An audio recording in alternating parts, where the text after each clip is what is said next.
Hello everyone, welcome to the online classes of Brilliance Academy. ഇന്ന് നമ്മൾ ESP office യൂസിലെ appearing for an interview എന്നുള്ള ചാപ്റ്ററാണ് എടുക്കുന്നത്. അപ്പോൾ ഇത് നോക്കണം, നമ്മൾ പബ്ലിക് എക്സാമിനേഷനിൽ വരുന്നൊരു ചാപ്റ്ററാണ്. അപ്പോൾ ആദ്യം നമുക്ക് അതിലെന്താ ഡിസ്കസ് ചെയ്യാനുള്ളത് നോക്കാം. പ്രിപ്പയറിംഗ് ഫോർ എൻ ഇൻ്റർവ്യൂ എന്ന് പറഞ്ഞിട്ടാണ് ഫസ്റ്റ് ഹെഡിങ് കൊടുത്തിരിക്കുന്നത്. അപ്പോൾ അതിൽ പറയുന്നൊരു കാര്യം എന്ന് വെച്ചാൽ നമ്മൾ അതായത് നന്നായിട്ട് പെർഫോം ചെയ്യാൻ വേണ്ടി ഇൻ്റർവ്യൂവിൽ നന്നായിട്ട് പെർഫോം ചെയ്യാൻ വേണ്ടിയിട്ട് നമ്മൾ എന്ത് ചെയ്യണം, കുറച്ച് പ്രീ ഇൻ്റർവ്യൂ ആക്ടിവിറ്റീസ് നമ്മൾ എന്തായാലും പ്രിപ്പയർ ചെയ്യണം അല്ലേ.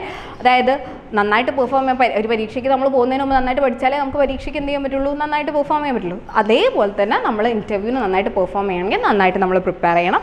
അങ്ങനെ പ്രിപ്പയർ ചെയ്യുന്ന ആ ഒരു ആക്ടിവിറ്റീസിനാണ് നമ്മൾ എന്തെന്ന് പറയുന്നത്, പ്രീ ഇൻ്റർവ്യൂ ആക്ടിവിറ്റീസ് എന്ന് പറയുന്നത്. അപ്പോൾ അതിലൂടെയാണ് നമ്മൾ എന്ത് ചെയ്യുന്നത്, നമ്മുടെ സ്ട്രെങ്ത് എവിടെ കിടക്കുന്നത്, നമ്മുടെ വീക്ക്നെസ് എന്ത്, അങ്ങനത്തെ കുറേ കാര്യങ്ങളൊക്കെ നമ്മൾ മനസ്സിലാക്കുന്ന ഒരു സെക്ഷനാണ് എന്തെന്ന് പറയുന്നത് പ്രീ ഇൻ്റർവ്യൂ ആക്ടിവിറ്റീസ് എന്നുള്ളത്. അപ്പോൾ അതിന് വേണ്ടി ചെയ്യേണ്ട കാര്യങ്ങൾ ഫസ്റ്റ് വണ്ണാണ് സ്റ്റഡിയിങ് ദ കമ്പനി. നമുക്കൊരിപ്പോൾ നമ്മൾ നേരത്തെ എന്താ പറയുന്നത്, റെസ്യൂമെ സെൻഡ് ചെയ്തു, ലെറ്റർ ഓഫ് ആപ്ലിക്കേഷൻ വെച്ച് റെസ്യൂമെ സെൻഡ് ചെയ്തൊക്കെ. അപ്പോൾ നമുക്ക് ഇൻ്റർവ്യൂ കോൾ വന്നു കഴിഞ്ഞാൽ നമ്മൾ ആ ഇൻ്റർവ്യൂവിന് വേണ്ടി പ്രിപ്പയർ ചെയ്യണം. അപ്പോൾ ആദ്യം നമ്മൾ എന്ത് ചെയ്യണം, കമ്പനിയെ കുറിച്ച് നന്നായിട്ട് പഠിക്കണം.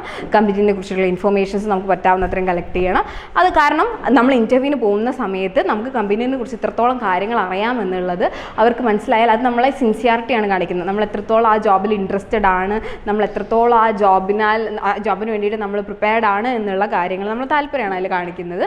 അതുകൊണ്ട് തന്നെ പിന്നെ അതുമല്ല, നമ്മളൊന്നും നോക്കാതെ കമ്പനിയെ കുറിച്ചൊന്നും അറിയാത്ത ഒരാളാണെങ്കിൽ ദ ഇൻ്റർവ്യൂവർ അവർക്ക് ഹി ഓർ ഷീ അവർക്ക് എന്ത് ചെയ്തേണ്ടി വരും, നമ്മൾക്ക് വീണ്ടും ആ കാര്യങ്ങൾ റിലേറ്റ് ചെയ്ത് പറഞ്ഞു തരേണ്ടി വരും. അത് അവരുടെ സമയം നഷ്ടപ്പെടുത്തും, ഒരു ബാഡ് ഇംപ്രഷനും ഉണ്ടാക്കും. അതുകൊണ്ട് തന്നെ കമ്പനിയെ കുറിച്ച് പഠിക്കുക എന്നുള്ളത് ഏറ്റവും ഇമ്പോർട്ടൻ്റ് ആയിട്ടുള്ള കാര്യമാണ്. പിന്നെ നമുക്ക് എങ്ങനെയൊക്കെ കമ്പനിയെ കുറിച്ച് മനസ്സിലാക്കാം, അഡ്വർടൈസ്മെൻറ്റ് വഴി, എംപ്ലോയീസ് ഓഫ് ദ കമ്പനി, മറ്റ് കാൻഡിഡേറ്റ്സ്, ന്യൂസ് പേപ്പേഴ്സ്, ഇൻ്റർനെറ്റ്, ഈ വഴി കാര്യങ്ങളിലൂടെ നമുക്ക് ഒരു കമ്പനിയെ കുറിച്ച് കാര്യങ്ങൾ അറിയാൻ പറ്റും. പിന്നെയാണ് എന്തെന്ന് പറയുന്നത് സ്റ്റഡി യുവർ സെൽഫ് എന്ന് പറയുന്നത്. അതായത് എന്തായാലും നമ്മുടെ സ്ട്രെങ്ത് ആൻഡ് വീക്ക്നെസ് നമ്മൾ ചില ക്വസ്റ്റ്യൻസ് നോക്കുന്ന സമയത്തൊക്കെ ആയിരിക്കും നമുക്ക് നമ്മുടെ സ്ട്രെങ്ത് എവിടെ കിടക്കുന്നത്, നമ്മുടെ വീക്ക്നെസ് ഏത് പോർഷനിലാണുള്ളതൊക്കെ നമുക്ക് മനസ്സിലാവുന്നത്. അപ്പോൾ ആ ഒരു കാര്യം നമുക്ക് അറിയുന്നതുകൊണ്ട് തന്നെ നമ്മൾ ഒരിക്കലും എന്ത് ചെയ്യരുത്, ഇൻ്റർവ്യൂവിന് പോയി കഴിയുന്ന സമയത്ത് നമ്മളെപ്പോഴും നമ്മുടെ സ്ട്രെങ്ത് കാണിച്ചുകൊണ്ടായിരിക്കണം നമ്മൾ എന്ത് ചെയ്യേണ്ടത്, ആൻസർ ചെയ്യേണ്ടത്. അതുപോലെ തന്നെ നമ്മളെ വീക്ക്നെസ് നമ്മൾ പോരായ്മ എവിടെയും നമുക്ക് തിരിച്ചറിവ് ഉണ്ടാവുന്നതാണ് ഏറ്റവും നല്ലൊരു കാര്യം അല്ലേ. അതറിയാത്തതാണ് നമ്മുടെ പോരായ്മ എവിടെയെന്ന് തിരിച്ചറിയാതെ നമ്മൾ പിന്നെയും വർത്തമാനം പറഞ്ഞിരുന്നാലോ കാര്യങ്ങൾ അവിടെ നടക്കില്ല. അപ്പോൾ അതുകൊണ്ട് തന്നെ നമ്മുടെ സ്ട്രെങ്ത്തും വീക്ക്നെസ്സും തിരിച്ചു കഴിഞ്ഞാൽ തന്നെ നമുക്ക് എന്ത് ചെയ്യാൻ പറ്റും, നല്ല രീതിയിൽ അവിടെ ആൻസർ ചെയ്യാൻ പറ്റും. അപ്പോൾ അതുകൊണ്ട് തന്നെ ഈ ഒരു പോയിന്റിൽ നമ്മൾ എന്താ ചെയ്യേണ്ടത് വെച്ചാൽ, നമ്മൾ ഓൾറെഡി കമ്പനീനെ കുറിച്ച് പഠിച്ചു, നമ്മളെക്കുറിച്ച് മനസ്സിലാക്കി, നമ്മുടെ വീക്ക്നെസ് എവിടെ, നമ്മുടെ സ്ട്രെങ്ത് എവിടെയെന്ന് മനസ്സിലാക്കി. ഇത് വെച്ചിട്ട് നമ്മൾ എന്ത് ചെയ്യണം, നമ്മൾക്കും കമ്പനിക്കും ഒരു റിലേഷൻ ഉണ്ടാക്കുന്ന രീതിയിൽ കാണിക്കണം. അതായത് ഞാനും കമ്പനി, ഞാൻ ഏത് ഇതിലാണോ ഉള്ളത്, പോസ്റ്റിലാണ് അപ്ലൈ ചെയ്യുന്നത്, എനിക്ക് എഡ്യൂക്കേഷൻ ബാക്ക്ഗ്രൗണ്ട് എന്തിലാണോ ഉള്ളത്, അത് വെച്ചിട്ട് കമ്പനിയായിട്ട് റിലേഷൻഷിപ്പ് കാണിക്കാൻ പറ്റണം എനിക്ക് ഈ സ്റ്റഡിയിങ് യുവർ സെൽഫിൽ. അങ്ങനെ ആവുന്ന സമയത്ത് അതായത് ജോബും അല്ലെങ്കിൽ കമ്പനിയുമായിട്ട് നമുക്ക് റിലേഷൻഷിപ്പ് ഉണ്ടാക്കാൻ പറ്റാത്ത അവസ്ഥ വരികയാണെങ്കിൽ ഒരിക്കലും നമ്മൾ അവരെന്ത് ചെയ്യില്ല, ജോബിനെടുക്കില്ല. അപ്പോൾ അത് തിരിച്ചറിയാം, അത് കണ്ടെത്തുക, മനസ്സിലാക്കുക, അങ്ങനെ റിലേഷൻഷിപ്പ് എസ്റ്റാബ്ലിഷ് ചെയ്യുക എന്നുള്ള കാര്യമാണ് സ്റ്റഡിയിങ് യുവർ സെൽഫിൽ നമ്മൾ ചെയ്യേണ്ടതെന്ന് പറഞ്ഞത്. അതായത് അത് നമുക്ക് മനസ്സിലാക്കി എപ്പോഴേ പറ്റുള്ളൂ, നമ്മുടെ സ്ട്രെങ്ത് എവിടെ, നമ്മളെ വീക്ക്നെസ് എവിടെ നമ്മൾ മനസ്സിലാക്കി കഴിയുമ്പോൾ മാത്രം. പിന്നെ അതിന് ശേഷം വരുന്നതാണ് പ്ലാൻ യുവർ അപ്പിയറൻസ്. നമ്മൾ ഇൻ്റർവ്യൂവിന് പോകുന്ന സമയത്ത് നമ്മളെങ്ങനെയാണ് പോവുക, നല്ല സീക്വൻസും തിളങ്ങണ വസ്ത്രമൊക്കെ ഇട്ടിട്ടാണ് നമ്മൾ ഇൻ്റർവ്യൂവിന് പോവുക അല്ല, നമ്മൾ എങ്ങനെയായിരിക്കും പോവുക, നല്ല രീതിയിൽ ഡ്രസ്സ് ചെയ്ത് അതിനനുസരിച്ചിട്ട് നമ്മൾ പോകുന്ന സമയത്ത് പുതിയ ഡ്രസ്സ് വാങ്ങണം നിർബന്ധമൊന്നുമില്ല, ഉള്ളത് നല്ല വൃത്തിക്ക് ഇട്ട് പോവുകയാണ് വേണ്ടത്. അല്ലാണ്ട് എന്ത് ചെയ്യുക, ഭയങ്കരമായിട്ട് പാർട്ടി വെയർ ഒന്നും ഇട്ട് പോകാൻ പാടില്ല. പിന്നെ അതുപോലെ തന്നെ നമ്മളെ ഫിംഗർ നെയിൽസ് എപ്പോഴും ക്ലീൻ ആയിരിക്കണം, നീറ്റ് ആയിരിക്കണം, ഷൂസ് പോളിഷ്ഡ് ആയിരിക്കണം, ഹെയർ ഗ്രൂംഡ് ആയിരിക്കണം. പിന്നെ അതുപോലെ തന്നെ ഡ്രസ് കോഡ് ഉണ്ടെങ്കിൽ അത് കീപ്പ് ചെയ്യണം. അങ്ങനത്തെ കാരണം ഡ്രസ് കോഡ് ഉണ്ടെങ്കിൽ കീപ്പ് ചെയ്യുന്ന സമയത്ത് എന്താണ്, ആ ഒരു ഇൻ്റർവ്യൂവർക്ക് നമ്മളവിടുത്തെ ഒരു എംപ്ലോയി എന്നുള്ള രീതിയിൽ നമ്മൾ പിക്ചറൈസ് ചെയ്യാൻ സഹായമാകും. അപ്പോൾ ആ ഒരു രീതിയിലും പോകുന്നത് നല്ലതായിരിക്കും. പിന്നെയാണ് പ്ലാൻ യുവർ ടൈം എന്ന് പറയുന്നത്. ഇൻ്റർവ്യൂ നമ്മൾ ഇത്രയും കഷ്ടപ്പെട്ട് നമുക്കൊരു ഇൻ്റർവ്യൂ കോൾ വന്ന് അതിന് ലേറ്റ് ആവുന്ന അവസ്ഥ ഒന്ന് ആലോചിച്ച് നോക്കി, ഏറ്റവും മോശം ഇംപ്രഷനാണ് ഉണ്ടാകാൻ പോകുന്നത്. അപ്പോൾ അങ്ങനത്തെ കേസിൽ നമ്മളെപ്പോഴും എന്ത് ശ്രദ്ധിക്കുക, കുറച്ച് നേരത്തെ എത്താൻ വേണ്ടിയിട്ടുള്ള രീതിയിൽ ശ്രദ്ധിക്കുക. പിന്നെ എത്തിക്കഴിഞ്ഞിട്ട് അവിടെ വെറുതെ ഇരിക്കാതെ അങ്ങോട്ടും ഇങ്ങോട്ടും നടന്നിട്ട് അതൊന്ന് അറ്റ്മോസ്ഫിയറൊക്കെ ഒന്ന് കണക്ട് ചെയ്യാൻ ശ്രദ്ധിക്കുക. ഇനി എത്ര പ്രിപ്പയർ ചെയ്തിട്ട് അഥവാ നമ്മൾ നേരം വൈകുകയാണെങ്കിൽ do telephone your apology, like നമ്മൾ അവരെ അറിയിക്കണം, എന്നിട്ട് അപ്പോളജൈസ് ചെയ്യണം. ലൈക്ക് അവരുടെ സമയം അവർ നമുക്ക് വേണ്ടി മാറ്റി വെച്ചതാണ് ഇൻ്റർവ്യൂ ചെയ്യാൻ വേണ്ടിയിട്ട്. അപ്പോൾ ഇത്ര കഷ്ടപ്പെട്ടിട്ടും വൈകുക എന്നുള്ളൊരു സംഭവം ഉണ്ടാവുകയാണെങ്കിൽ, വൈകുന്നത് ഏറ്റവും ബാഡ് ആയിട്ടുള്ള കാര്യമാണ്. അപ്പോൾ അങ്ങനെയാണെങ്കിൽ തന്നെ ടെലിഫോൺ ചെയ്തിട്ട് അവരോട് കാര്യം പറഞ്ഞാൽ അപ്പോളജൈസ് ചെയ്യാണ് വേണ്ടത്. ഓക്കെ.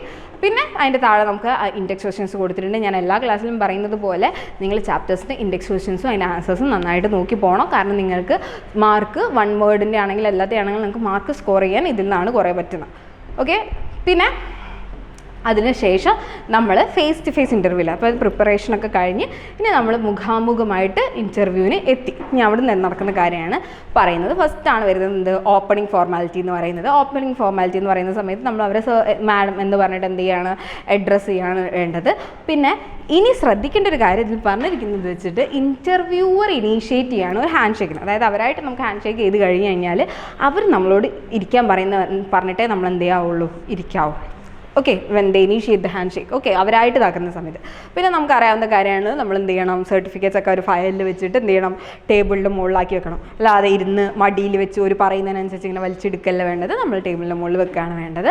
പിന്നെ അതുപോലെ തന്നെ നമ്മളെ കുറിച്ചിട്ടുള്ള അത്യാവശ്യം കാര്യങ്ങളൊക്കെ നമ്മൾ റെസ്യൂമ വഴിയും കാര്യങ്ങൾ വഴിയും അവർക്ക് അറിയാം അല്ലേ.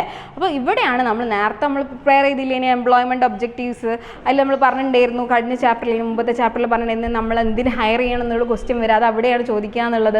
പിന്നെ നമ്മൾ ഈ ഒരു ഇതിൽ സ്റ്റഡി യുവർ സെൽഫ് നടത്തി. സ്റ്റഡി യുവർ സെൽഫിൽ നമുക്കൊരു നമ്മുടെ വീക്ക്നെസ് സ്ട്രെങ്ത്ത് നമ്മൾ മനസ്സിലാക്കി, കമ്പനിയായിട്ട് റിലേഷൻഷിപ്പ് നമുക്ക് ഉണ്ടാക്കാൻ സാധിച്ചു.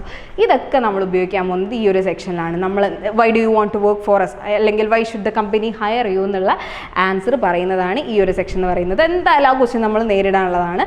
അപ്പോൾ അങ്ങനെയുള്ള സമയത്ത് നമ്മളെ സ്ട്രെങ്ത്തിനെ കുറിച്ച് ചോദിക്കുന്ന സമയത്ത് നമ്മൾ സ്റ്റഡി ഓഫ് യുവർ സെൽഫ് നമ്മളെ ഹെൽപ്പ് ചെയ്യുന്നതാണ് പറഞ്ഞിരിക്കുന്നത്. പിന്നെ അതുപോലെ തന്നെ എന്താണ്, അപ്പോൾ നമ്മൾ ഈ സ്റ്റഡി ഓഫ് യുവർ സെൽഫ് നമ്മൾ എബിലിറ്റി ടു ലേൺ, അതായത് നമ്മൾ എന്താണ് എന്നുള്ളതൊക്കെ നമുക്ക് കാണിച്ചു കൊടുക്കുക. അതായത് നമ്മൾ ആ സ്ട്രെങ്ത്ത് നമ്മൾ ഹൈലൈറ്റ് ചെയ്യേണ്ടത്, അതായത് നമ്മൾ പ്രിപ്പയർ ചെയ്ത കാര്യങ്ങളൊക്കെ നമ്മൾ ഉപയോഗിക്കേണ്ട ക്വസ്റ്റ്യൻസ് ആണ് ഇതൊക്കെ. അതാണ് സെക്കൻഡായിട്ട് വരുന്നത്. നമ്മൾ എന്തൊക്കെ ചെയ്യണം എന്നുള്ള കാര്യങ്ങളാണ് പറയുന്നത്. And you do know, like നമ്മൾ പ്രിപ്പയർ ചെയ്യുന്ന സമയത്ത് അല്ലെങ്കിൽ ഇൻ്റർവ്യൂവിന് പോകുന്ന സമയത്തൊന്നും ക്ലീഷയായിട്ട് എല്ലാവരും യൂസ് ചെയ്ത രീതിയിലുള്ള കാര്യത്തിൽ നമ്മൾ ആൻസർ പറയാൻ പാടില്ല അല്ലേ. ഇപ്പം ആദ്യമേ ഉള്ളതായിരുന്നു എന്തെന്ന് പറയുന്നത്, എന്താണ് നമ്മളെന്താ ഈ ഒരു ഇതിൽ പറഞ്ഞതുപോലെ, ഇപ്പോൾ ഇതിൽ പറയുന്നുണ്ട് എന്താണ് എബിലിറ്റി ലേൺ അങ്ങനെയൊക്കെ പറയുന്നത്, എബിലിറ്റി വർക്ക് വിത്ത് അതേഴ്സ്. അപ്പോൾ നമ്മളതൊക്കെ ഇപ്പോഴത്തെ ഒരു ഇതിൽ പറയുന്ന സമയത്ത് we modulate the sentences right. നമ്മൾ ആ ഒരു രീതിയിൽ തന്നെയല്ല കറക്റ്റായിട്ട് പറയാം, കുറച്ചും കൂടി ഡിഫറെൻ്റ് ആയിട്ടാണ് പറയാം ഈ ഒരു ഇപ്പോഴത്തെ ഈ ഒരു ഇതിൽ. അപ്പോൾ അതൊന്ന് ശ്രദ്ധിക്കണം. നമ്മുടെ ടെക്സ്റ്റ് ബുക്ക് പഴയ മോഡലുള്ളതായതുകൊണ്ടാണ് വേർഡ്സ് അങ്ങനെ വന്നിരിക്കുന്നത്. ബട്ട് സ്റ്റിൽ സംഭവം എന്താണ് ഇവിടെ പറയേണ്ടത്, നമ്മുടെ സ്ട്രെങ്ത് എന്തൊക്കെയാണെന്നുള്ളത് ഹൈലൈറ്റ് ചെയ്തുകൊണ്ട് നമുക്ക് കമ്പനിയിലേക്ക് എന്തൊക്കെ കോൺട്രിബ്യൂട്ട് ചെയ്യാൻ പറ്റും എന്നുള്ളതാണ് ഇവിടെ കാണിക്കേണ്ടത്. ഓക്കെ, അതാണ് എംപ്ലോയ്മെൻറ്റ് ഒബ്ജക്റ്റീവിലും നമ്മൾ സ്റ്റഡി ഓഫ് യുവർ സെൽഫ് നമ്മളെ ഹെൽപ്പ് ചെയ്യുന്ന സെക്ഷൻ. പിന്നെയാണ് സാലറി. പണിക്ക് എത്ര എന്ത് പറഞ്ഞാലും നമ്മൾ പണിക്ക് പോകുന്നത് എന്തിനു വേണ്ടിയിട്ടാണ്, ശമ്പളം കിട്ടാനാണ്, അതിലൊരു ഡൗട്ടും ഇല്ല. അപ്പോൾ എന്തായാലും ഇവിടെ പറയുന്നത് എന്താ വെച്ചാൽ നമുക്കറിയാം അധികം എൻട്രി ലെവൽ ഇതിലും സാലറി ഒരുവിധം ഫിക്സ്ഡ് ആയിരിക്കും. ഇത്ര മുതൽ ഇത്രയെന്ന് പറഞ്ഞിട്ടൊരു മാർജിൻ എന്തായിട്ട് ഫിക്സ് ചെയ്തിട്ടുണ്ടാവും. അതിൽ നമുക്ക് ഏറ്റവും കൂടുതൽ കിട്ടുന്നുണ്ട് നമ്മുടെ വർക്ക് എക്സ്പീരിയൻസും നമ്മൾ സ്കോളർഷിപ്പ് അങ്ങനത്തെ കാര്യങ്ങളൊക്കെ വെച്ചിട്ടായിരിക്കും നമുക്ക് കിട്ടുന്നുണ്ടാവുക. അപ്പോൾ ശ്രദ്ധിക്കേണ്ട ഒരു കാര്യം, ഈ ഒരു സാലറി ടോപ്പിക്ക് അധികം ഇനീഷ്യേറ്റ് ചെയ്യാറാണ് ഇൻ്റർവ്യൂവറാണ്. എൻ്റെ വരെ ഇനീഷ്യേറ്റ് ചെയ്തില്ലെങ്കിൽ you can ask, okay, but still അവരാണ് എന്തായാലും ഇനീഷ്യേറ്റ് ചെയ്യും. ഇൻ്റർവ്യൂവർ എന്തായാലും ഈ ഒരു സാലറി ടോപ്പിക്കിൻ്റെ ഇനീഷ്യേറ്റ് ചെയ്യും ഈ ഒരു ടോപ്പിക്ക്. അപ്പം ഈ ഒരു ക്വസ്റ്റ്യനിൽ നിങ്ങൾ ശ്രദ്ധിക്കണം, പറയുന്നത് ലൈക്ക് നമ്മൾ നേരത്തെ പറഞ്ഞ പോലെ ജോലിക്ക് പോകുന്നത് നമ്മൾ സാലറി എന്നാണെങ്കിലും സാറ്റിസ്ഫാക്ഷൻ ടു മാറ്റേഴ്സ് അല്ലേ.